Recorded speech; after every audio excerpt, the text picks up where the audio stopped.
2020 Commodity Classic, San Antonio, Texas. I'm here with Farmhand Mike, Mike Less, YouTube star. Can I call you that? Social media. Oh, I guess you can. Personality. Other people are calling me that now. So, yeah. Mike ran one of our carts this year, an 1112, black with the American Farmer, patriotic American Farmer decal.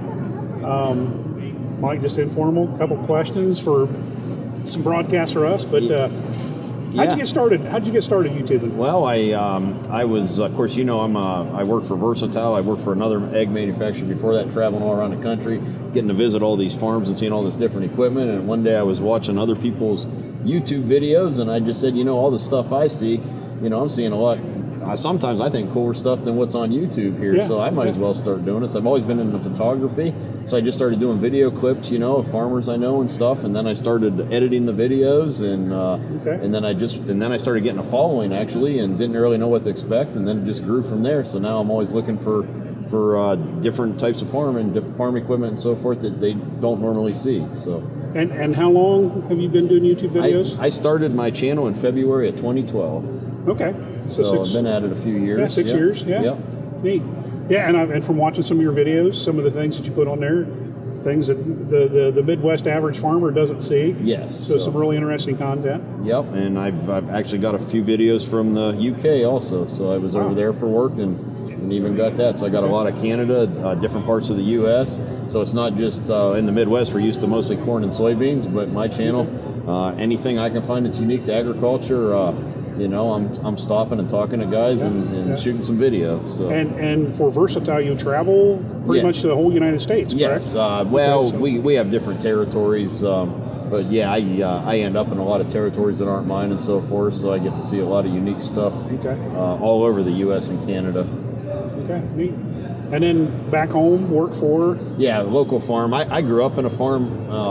On a farm in Northeast Ohio, but I had to move from one side of Ohio to the other, so I don't live near my family farm anymore. So I was lucky enough to live out in the country in West Central Ohio and help a local farm. So that gives me my weekend fix, and I save some vacation time and so forth, and help in my spare time, and it's almost another full-time job at certain times of the year, anyhow. And it's therapy sometimes when you're traveling. I like it, absolutely, because you know, my job, I've always been in service, so sometimes it's just nice to get out there and run stuff and not have to worry about working on it all the time or helping a dealer with it. So. And that farm is a J&M farm, has their own J&M product before? Yep, they have a J&M 750 and an 875 grain cart on the operation, and I've unloaded a lot of corn and soybeans out of J&M grain carts.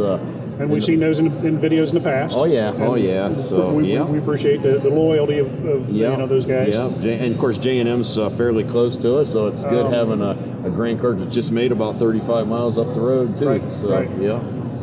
And this year ran like I said, 1112. What's your impression of the 1112 cart? The 1112 was awesome. We put it on a brand new Versatile 365. Had the J&M 1112 and had the big tires on it and so forth, and it was nice actually having a grain cart big enough that when you come into the truck you were able to fill the whole semi. The J&M iFarm app was awesome to have, putting the app on our phone, and you could keep track of your loads and knew how much grain you had in the cart and so forth, just keeping your phone or your iPad up there in the tractor with us. Really like that. Like the bigger auger, the unloading speed and everything. That was really nice, and actually I was a little bit worried having the bigger auger and so forth that I might spill some grain this year, and I think I spilled like 1 bushel of corn. And I'm going to blame it on a guy stopped by to check out the tractor and the grain cart, and he rode with me and he got in my way, and that's why I spilled that bushel, and I'm going to stick to that story. Okay, well, that sounds like a good excuse. So, but and we enjoyed working with you. I mean, we did some video footage. At your farm, and it was kind of neat. To one day had 4 drones in the air at one time, I think. Yeah. So you guys come out with a couple drones, and my daughter and I were doing a YouTube live stream at the same time from the cab of the tractor. So we had a lot of things going on in the field that night. Yeah. So we had 2 tractors, 2 J&M grain carts, a combine running, and a lot of trucks going back and forth. We were moving some corn out of the field that night. So that's pretty exciting.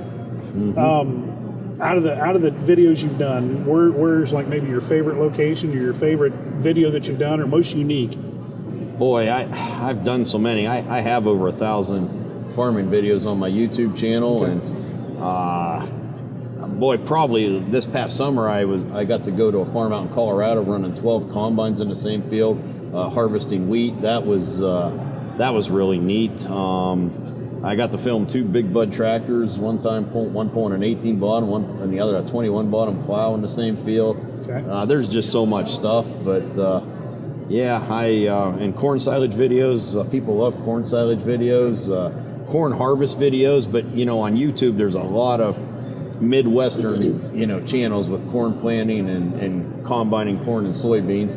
So I'm trying to look for different stuff because people see that all the time. But one thing about my channel is I have a good mix, where some farms might be all one color, and I like to get that good mix of equipment, maybe this color tractor and that color combine, and just always looking for unique stuff. And being from the Midwest like you, a lot of the things like the big bud tractors, the 12 combines in the field, guys don't see that. Yes, and vice versa, the guys in the West that aren't in our area don't see the forage harvesters, the big self-propels, and that kind of thing. Yep. So it's neat that you're kind of keying into everybody's interests. Yeah, and I think we're all guilty of this. Me growing up across the road from my grandpa's farm and going on the payroll in 7th grade, I, as a kid, just assumed everybody farms the same way we do.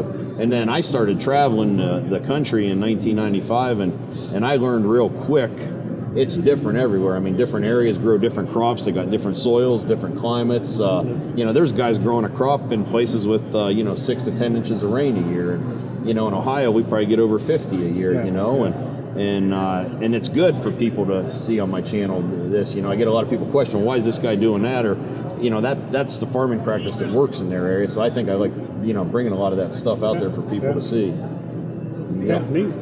And how many followers now? We talked about this just a little I'm earlier. over 50,000 on YouTube, and I doubled my following last year, so I had a really good last year on YouTube, and I got over 40,000 followers on Instagram. I put a lot of farming pictures on Instagram as well. So them are my big 2 social media. Those are the 2 big. Do you I do have Twitter, and I do have a Farmhand Mike Facebook, but I don't do very much on it. It's mostly YouTube and Instagram. And I'm a one-man show. I mean, I know there's other channels out there that got somebody that edits their videos or this or that, but I'm working a full-time job and helping farm, and I'm also doing videos. So it's a lot to keep up with at times. So, yeah. Well, and we appreciate working with you, and it was fun, and hope to do it again more. Yeah, absolutely. Who knows what'll show up next year? So, Thank you, Mike. All right, thanks for doing this. You betcha.